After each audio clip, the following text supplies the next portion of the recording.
Makedonya, Rumeli'de, Kıbrıs'ta bir sancak benim. Altay, Hazar, Çuvaş benim. Sibir, Tuva, Başkurt benim. Alkarsaha, İdil, Burak, Gökoğuz'da kelam benim. Altay, Hazar, Çuvaş benim.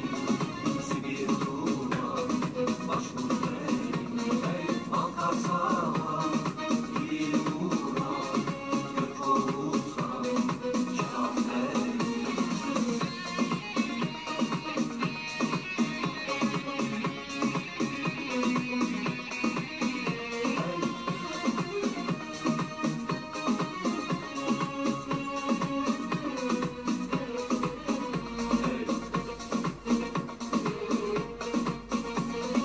Musul, Kerkük, Türkmeneli, Halep,